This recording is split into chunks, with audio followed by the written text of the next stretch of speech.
everything was sardonically doomed to stand up laughable and little against heaven. It was for this reason that the old woman and her donkey struck us at first, when seen from behind, as one black grotesque. I afterwards had the chance of seeing the old woman, the cart, and the donkey fairly, in flank and in all their length.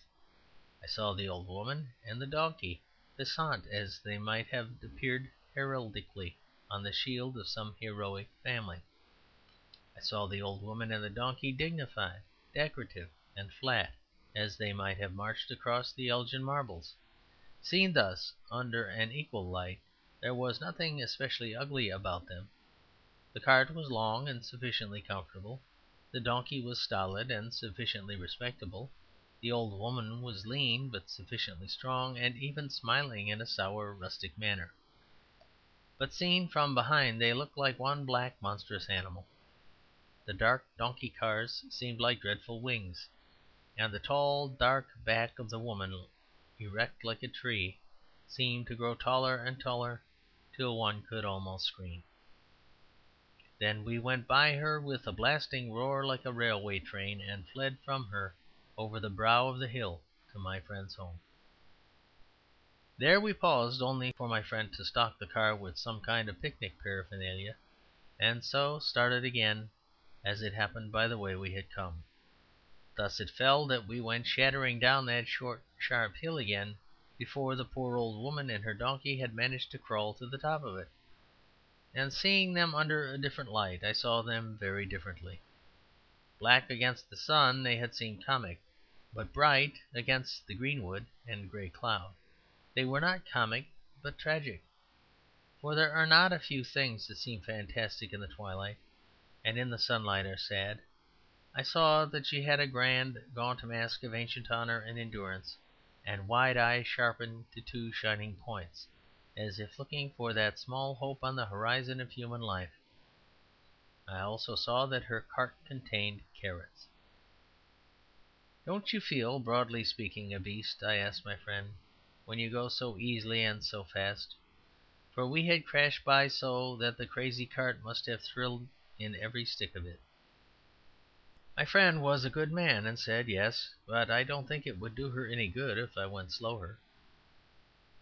"No," I assented after reflection. "Perhaps the only pleasure we can give to her or any one else is to get out of their sight very soon." My friend availed himself of this advice in no niggard spirit. I felt as if we were fleeing for our lives in throttling fear after some frightful atrocity. In truth, there is only one difference left between the secrecy of the two social classes. The poor hide themselves in darkness, and the rich hide themselves in distance. They both hide.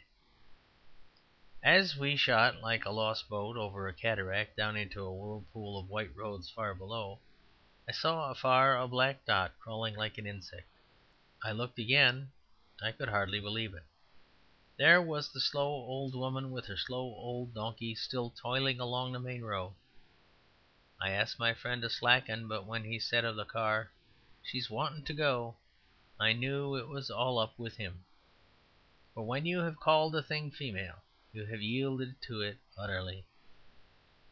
We passed the old woman with a shock that must have shaken the earth if her head did not reel and her heart quail. I know not what they were made of.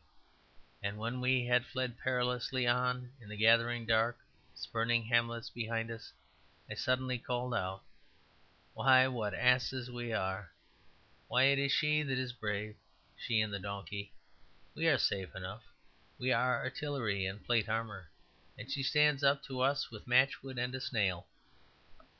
If you had grown old in a quiet valley, and people began firing cannon balls as big as cabs at you in your 70th year, wouldn't you jump?" And she never moved an eyelid. "Oh, we go very fast and very far, no doubt." As I spoke came a curious noise, and my friend, instead of going fast, began to go very slow. Then he stopped, he got out, and then he said, "I left the Stepney behind."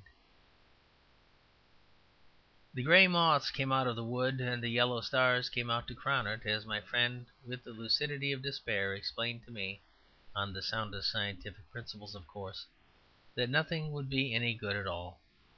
We must sleep the night in the lane, except in the very unlikely event of some one coming to carry a message to some town.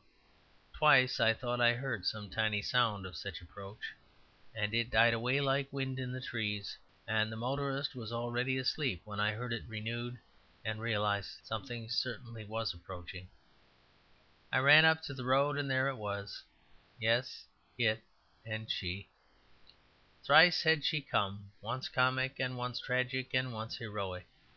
And when she came again it was as if in pardon on a pure errand of prosaic pity and relief. I am quite serious. I do not want you to laugh.